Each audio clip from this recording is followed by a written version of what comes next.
Most people go through life thinking money will somehow figure itself out. They believe that as long as they work hard, the rest will fall into place. But here's the reality: money doesn't manage itself, and ignoring it is the fastest way to stay stressed and broke. Personal finance isn't just about budgets, bank accounts, or boring spreadsheets. It's about building a life where money supports your goals instead of controlling them. And that's why learning the basics, especially as a beginner, is one of the most important steps you can take for your future. Think about it. Schools teach us math, science, history, maybe even how to write an essay, but almost never how to handle money in real life. Nobody sits us down to explain how credit cards actually work, what interest rates mean, or why saving early matters so much. So we grow up learning about money the hard way, through mistakes. We rack up debt, spend impulsively, live paycheck to paycheck, and then wonder why money always feels like a problem. But it doesn't have to be this way. Personal finance isn't some complicated subject reserved for financial experts. It's the set of simple, practical skills that help you keep more of what you earn, spend wisely, avoid unnecessary stress, and build wealth over time. It's like learning how to cook. At first, the kitchen feels overwhelming. There are too many ingredients, too many recipes, too many steps. But once you understand a few basic skills, how to chop vegetables, boil water, follow a recipe, you can cook almost anything. Money works the same way. Once you master a few basic principles, you can handle any financial situation with confidence. Now, you might be thinking, but I don't even earn that much money right now. Should I really worry about personal finance at this stage? The answer is yes, especially now. Because personal finance is not about how much you make. It's about what you do with what you have. There are people making six figures a year who are drowning in debt because they spend recklessly. And there are people making much less who quietly build wealth because they follow smart habits. It's not the size of your income that matters at first. It's the habits you build with whatever income you have. Let's face it, money affects almost every part of your life. Where you live, what you eat, how much stress you carry, whether you can take a vacation, even how soon you can retire, all of it is tied to how you manage money. Yet, so many people avoid thinking about it until there's a crisis, a sudden expense, job loss, or mounting credit card bills.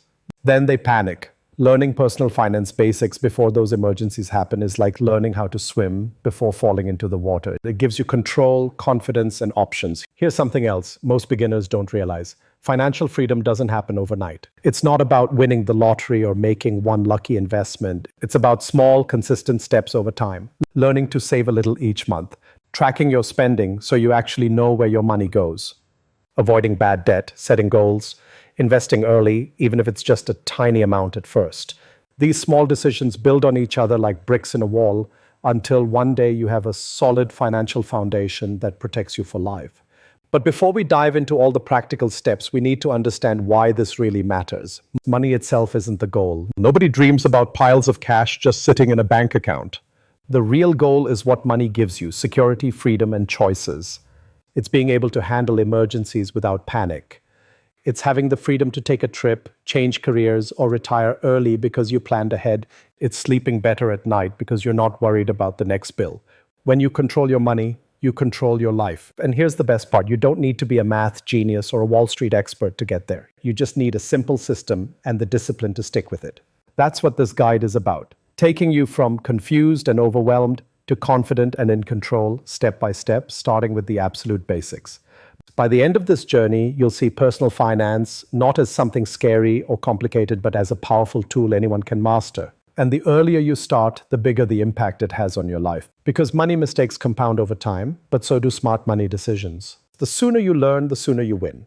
Most people think personal finance starts with budgets, spreadsheets, or financial apps. They look for the perfect money hack, the best investment strategy, or the latest side hustle. But the truth is, personal finance doesn't start with numbers. It starts with mindset. If you don't fix the way you think about money, no amount of tips or tricks will help you stay consistent. Your habits will always go back to what your mind believes about money. So let's talk about the mindset shifts you need to make before you even touch your first budget sheet. Because money problems are often behavior problems in disguise. People say, I don't earn enough. But many times it's not just about income. It's about spending patterns, instant gratification, and the stories we've been told about money since childhood. Think back to how you first learned about money. Maybe you grew up in a home where money was always tight, where parents argued about bills, or where spending on anything extra felt like a luxury. Maybe you were told money doesn't grow on trees or rich people are greedy. Or maybe you grew up seeing people spend recklessly, buying things they couldn't afford just to look successful. These early experiences shape how we view money as adults, whether we fear it, chase it, waste it, or respect it. The first mindset shift is realizing money itself is neutral. It's not good or bad, it's simply a tool. A hammer can build a house or break a window. Money can fund education, health, freedom, or it can lead to stress and debt. It depends on how you use it. When you see money as a tool, you stop attaching guilt or fear to it. You start asking, how can I make this tool work for me? Instead of thinking money is evil or I'll never be good with money. The second mindset shift is moving from short-term thinking to long-term thinking. Most people live in what I call the today trap. They focus on immediate wants, new clothes, eating out, the latest phone, without realizing the long-term cost. $10 here, $50 there, over months and years, adds up to thousands of dollars lost. Then they wonder why they have no savings or investments. So you have to start thinking in decades, not just days. When you save or invest, you're not just putting money aside, you're buying yourself freedom years down the road. You're giving your future self options. The option to retire early, to handle emergencies without panic, to say yes to opportunities without worrying about bills. Every time you save instead of spending impulsively, you're paying your future self first. That's how wealthy people think. Another important mindset shift is understanding the difference between looking rich and being rich. Social media makes this so hard because everywhere you look, people are posting luxury vacations, designer clothes, expensive cars. It's easy to feel like you're behind if you're not keeping up. But here's the secret. Many of the people showing off the most have the least saved. True wealth is often quiet. The people driving used cars, living in modest homes, steadily investing their money, they're often the ones with real financial securities. So stop trying to impress people who aren't paying your bills. Stop comparing your life to someone else's highlight reel on Instagram. The goal isn't to look rich for a weekend, it's to be financially free for a lifetime. And finally, you need to believe that you can change your financial story, no matter where you're starting. Too many people feel stuck because they think, I'm bad with money, or I'll always be broke. Those are just beliefs, not facts. Money habits can be learned. Financial literacy is a skill, not a talent you're born with. If you can learn to drive a car or use a smartphone, you can learn to save, budget, and invest. It starts with deciding that your financial past doesn't have to be your financial future.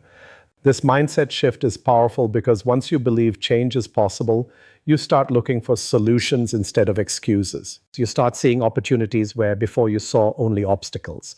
You stop blaming your circumstances and start building habits that actually move you forward. When you approach personal finance with the right mindset, everything else becomes easier. Budgeting doesn't feel like punishment, it feels like control. Saving doesn't feel like sacrifice, it feels like self-respect. Investing doesn't feel scary, it feels like planting seeds for a better life. That's why I always say, before you fix your wallet, fix your mind. Because the habits we'll cover next, saving, budgeting, investing, won't stick unless you first believe you can master them and that they're worth mastering. Your mindset is the foundation. Once it's solid, everything you build on top, your income, savings, investments, become stronger. When you're just starting out with personal finance, it can feel overwhelming. There are hundreds of books, podcasts, and YouTube videos out there, all giving different advice. Some say save every penny. Others tell you to invest aggressively. Some push side hustles. Others talk about passive income. It's easy to feel lost, like you need a degree in finance just to get your money under control. But here's the truth. You don't need to do everything at once. In fact, you shouldn't. Personal finance is a bit like learning to drive a car. On day one, you don't hit the highway at full speed. You start with the basics. Steering, brakes, learning to stay in your lane. Once you master the fundamentals, you can handle anything the road throws at you. So let's break it down to a few simple money habits that every beginner should start with. These habits will become the foundation for everything else in your financial life. The first and most important habit is to always spend less than you earn. It sounds obvious, but most people don't follow it. They start earning a paycheck and immediately raise their lifestyle to match it, sometimes even beyond it, using credit cards or loans to fill the gap. They eat out more, buy nicer clothes, upgrade their phones every year, and before they know it, there's nothing left at the end of the month. Spending less than you earn creates a gap. That gap is your savings. That gap is your investment money. That gap is your ticket to financial freedom. Without it, you can never build wealth because everything you earn goes right back out the door. The size of your income matters less than the size of your gap. I've seen people earning $3,000 a month save more than People earning $10,000 because the first group controlled their spending while the second didn't. The second habit is to build an emergency fund. Life is full of surprises, car repairs, medical bills, job losses. Without savings, even a small unexpected expense can throw your entire budget into chaos. Then you end up using credit cards, falling into debt, and paying interest you can't afford. An emergency fund is like a safety net. It keeps you from falling when life pushes you off balance. At first, aim for at least $1,000 as a starter fund. Eventually, build it up to cover 3 to 6 months of expenses. That way, if you lose your job tomorrow, you have time to breathe, regroup, and make smart decisions instead of desperate ones. Next comes budgeting. And this is where a lot of people roll their eyes because the word budget sounds boring or restrictive. But budgeting isn't about saying no to everything fun. It's about telling your money where to go instead of wondering where it went. Think of your money like water flowing through pipes. If you don't control the flow, it leaks everywhere. A budget plugs the leaks. It shows you exactly how much goes to rent, food, entertainment, savings, and debt. It's like a map for your money, and without it, you're just driving blind. And budgeting has never been easier. There are free apps like Mint, YNAB, or even simple spreadsheets where you can track everything. The point isn't perfection, it's awareness. When you know where your money goes, you make better decisions automatically. Another key habit is paying off bad debt as quickly as possible. Not all debt is equal. A mortgage for a house or a small student loan with low interest can be manageable. But credit card debt, payday loans, high-interest car loans, those are like financial quicksand.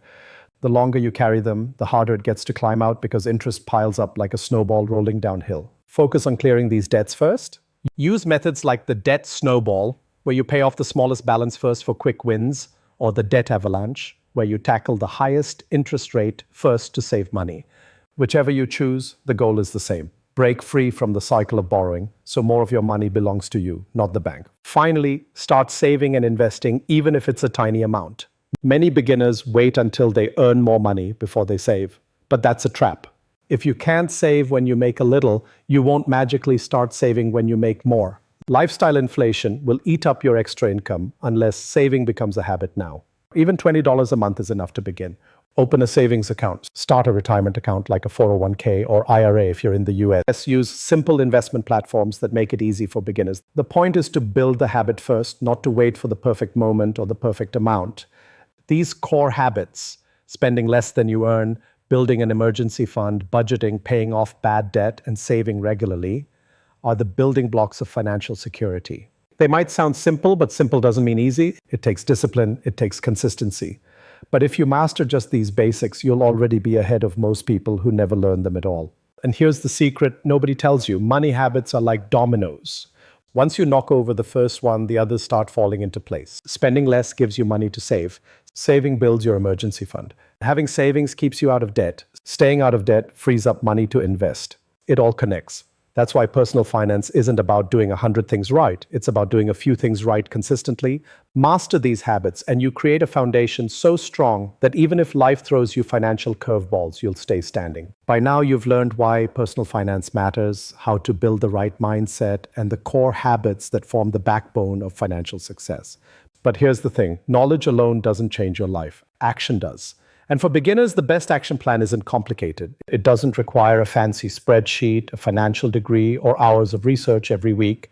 It just requires simple steps done consistently. So where do you start? Step one is awareness. For the next 30 days, track every dollar that comes in and goes out. Don't judge yourself. Don't try to change anything yet. Just track. Use an app, a notebook, or even the notes on your phone. Because you can't fix what you can't see. This simple habit will open your eyes to where your money actually goes. Most people are shocked when they see how much disappears on small, mindless expenses. Awareness creates clarity, and clarity creates control. Step two is building your emergency fund. While you're tracking your spending, start setting aside a small amount every week, $10, $20, whatever you can manage. The goal isn't perfection. The goal is momentum. Open a separate savings account so you're not tempted to spend it. This is your safety net, your financial cushion. Even if it takes months to save that first $1,000, that money will give you a sense of security you've never felt before. Step three is tackling bad debt. List all your debts on paper, the balance, the interest rate, and the minimum payment for each. Then decide on a strategy. If you need quick wins to stay motivated, pay off the smallest balance first, the debt snowball method. And if you want to save the most money on interest, Target the highest rate first, the debt avalanche method. The important thing is to stop carrying balances on high interest debt because it keeps you stuck no matter how much you earn. Step 4 is creating a simple budget. Notice I said simple. Don't overcomplicate it with 50 categories. Start with just 4: needs, wants, savings, and debt payments. A popular method is the 50-30-20 rule: 50% of your income for needs like rent and groceries, 30% for wants like entertainment or eating out, and 20% for savings and debt. Adjust it based on your situation, but keep it straightforward. A budget is only useful if you can actually stick to it. Step 5 is starting to invest, even if it's small. If your job offers a 401k with a match, grab it. It's free money. If not, open an IRA or use beginner-friendly investing apps. The amount matters less than the habit. Think of every dollar you invest as a seed planted for your future. The earlier you plant it, the bigger it grows. And finally, step 6 is to keep learning. Personal finance is a lifelong journey. Read books, listen to podcasts, follow credible finance educators online. The more you learn, the more confident you'll feel making decisions about your money. Now, let's talk about consistency, because this is where most people fall off. They get excited, start strong, and then stop after a few weeks. But real change happens slowly, almost invisibly at first. You won't see massive results in 30 days. But in a year, you'll notice your savings account growing, your debt shrinking, and your stress levels dropping. In 5 years, you'll be ahead of most people your age. In 10 years, you'll look back and realize these small steps completely changed your life. That's the power of time plus consistency. It turns small habits into big results. So here's your action plan in one simple sentence. Track your money, save first, pay off debt, budget simply, invest early, and keep learning. That's it. No complicated jargon, no get-rich-quick schemes. Just small, smart decisions repeated over and over. And here's the ending punchline I want you to remember. Money isn't just about numbers. It's about freedom. Every dollar you save is a step toward choices, security, and peace of mind. The sooner you take control, the sooner you stop working just for money and start making money work for you. So don't wait for the perfect moment. Start now, start small, but start today, because your future self is already counting on you.